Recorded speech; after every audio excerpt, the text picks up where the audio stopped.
Merci de votre fidélité et vous restez avec nous. Raphaël Jérusalemi est en direct comme chaque lundi matin. Bonjour Raphaël. Bonjour. Merci beaucoup de répondre à nos questions chaque semaine, faire un tour d'actualité de ce qui se passe notamment sur le terrain. Alors on y a assisté hier soir, la plus grande attaque au tir de roquettes depuis des mois. C'est une dizaine de roquettes qui ont été lancées sur le sud du pays. 29 personnes ont été hospitalisées à l'hôpital Barzilai, dont certaines pour des états d'anxiété. Alors qu'est-ce que ça signifie? Est-ce qu'on a une idée peut-être désormais de ce que possède le Hamas en termes d'armes, en termes de roquettes, la possibilité aussi qu'ils ont pour attaquer Israël?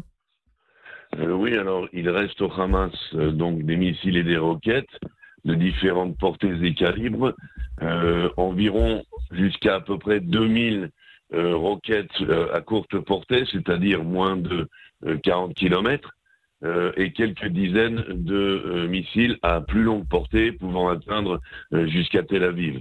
Donc il reste cet arsenal, à savoir dans quelle mesure le Hamas peut utiliser tout ce qui lui reste, car il y a certains endroits où il ne peut plus opérer librement. Il y a d'autres endroits qui n'ont pas encore été investis par Tzahal. Aujourd'hui, on rentre effectivement dans une zone d'Ir el-Balach qui n'avait pas encore été traitée, dirons-nous, par les forces israéliennes. Et là, il y a des rampes de lancement. On a détruit d'ailleurs dans la nuit la rampe de lancement qui a été utilisée pour tirer sur Israël. La question qui reste maintenant, c'est le timing. C'est pourquoi hier soir, le Hamas aurait tiré vers Israël, tout spécialement. Je pense qu'une des possibilités, c'est le fait que Benjamin Netanyahou atterrisse à Washington, et c'est donc pour un petit peu lancer un signal à la communauté internationale. Il se peut aussi que ce soit pour mettre encore un peu plus la pression en disant que le Hamas n'est pas encore suffisamment impressionné par l'offensive actuelle de Tzahal pour plier genoux par rapport à la libération des otages. Oui. Alors, d'ailleurs, on a entendu Benjamin Netanyahou hier qui a demandé une réponse agressive à ces attaques. On sait que ce week-end, les opérations de Tzahal se sont poursuivies. Ce sont plus de 130 frappes qui ont été menées contre le Hamas, contre des membres du Hamas, mais aussi contre des infrastructures. On a appris par ailleurs il y a quelques jours que le territoire palestinien avait été divisé en plusieurs zones. Est-ce que vous pouvez nous expliquer un petit peu ce qui se passe concrètement de manière opérationnelle pour Tzahal à Gaza? Oui et non, parce qu'en fin de compte, ça change au fur et à mesure que l'opération se poursuit. Je pense qu'il y avait un plan au départ qui était une invasion massive de la bande de Gaza avec 4 divisions. Ce plan n'a pas eu lieu. Et donc, ce qui se passe entre-temps, c'est différents feux verts donnés par le gouvernement à Tzahal pour opérer de plus en plus intensément dans Gaza, mais pas au point encore où le chef de l'état-major l'aurait voulu, c'est-à-dire, comme je l'ai dit, une attaque simultanée massive de 4 divisions à la fois. Et donc maintenant, on s'occupe surtout de 2 zones spécifiques, les zones qui ont été jamais traitées, donc comme je l'ai dit tout à l'heure, par Tzahal, et où donc il y a encore des tunnels intacts et des endroits qui sont laissés intacts pour la branche militaire du Hamas, mais aussi les zones, et ça c'est plus embêtant, surtout au nord de Gaza, où se sont redéployés pendant le cessez-le-feu les forces du Hamas. Et c'est vers Jebalia, vers le nord, et là malheureusement, on le savait, il y avait un accord avec des points de contrôle tenus par d'ailleurs des sociétés américaines qui devaient contrôler que lorsque les civils gazaouis remontent vers le nord, il n'y aurait pas parmi eux de terroristes. Évidemment, ça n'a pas fonctionné et plein de terroristes sont passés au travers des contrôles et sont revenus dans le nord de Gaza. D'ailleurs, vous parlez du nord du territoire palestinien, de ce qui se passe à Jabalia. On a vu pour la 3e semaine consécutive des Palestiniens qui se sont rassemblés hier pour dénoncer les actions du Hamas. Le Hamas est une ordure, notamment, c'est un des slogans qui a été entendu. On sent cette colère en Israël des Palestiniens. Quel regard on porte là-dessus en Israël ? Alors, un regard prudent et sceptique. D'une part, nous savons qu'il y a toujours eu une opposition, même si minime, au Hamas dans Gaza. Ce sont des personnes qui, pour des raisons politiques, religieuses ou autres, ont une dent contre le Hamas, et donc ils ont toujours été soutenus discrètement par les Israéliens. Aujourd'hui, ce mécontentement semble s'étendre effectivement à la population qui, je le rappelle, au départ soutenait le Hamas. Donc maintenant, il y a cette perte de popularité qui est due, à mon avis, tout simplement au fait que la population se rend compte. Après, n'oublions pas que, sans vouloir l'excuser, hein, mais n'oublions pas que pendant des années et des années, surtout dans les systèmes scolaires, cette population gazaoui a été matraquée de propagande djihadiste et ne connaît pas grand-chose d'autre. On les a vraiment tant. Mais là, maintenant, il y a un mal-être physique, concret, alimentaire et autres. D'ailleurs, entre guillemets, entre parenthèses, ça va reprendre bientôt l'achalandement humanitaire, Oui. car nous sommes effectivement à la veille d'un manque réel de nourriture. Pas encore, mais d'ici un mois, il n'y aura plus assez de nourriture dans Gaza, donc on va être obligé de reprendre. Mais les Gazaouis se rendent bien compte que maintenant, au point où on en est, le Hamas devrait admettre sa défaite. On peut être pour ou contre le Hamas a perdu. Alors même s'il survit, il n'est pas gagnant. Et donc les Gazaouis ne voient pas pourquoi on doit continuer à être en état de guerre parce que le Hamas s'obstine à ne pas admettre l'évidence et qui est que les Israéliens ont quand même, malgré tout, malgré les missiles qu'ils nous tirent dessus, malgré les tentatives d'attentats, c'est aujourd'hui Israël qui contrôle la bande de Gaza.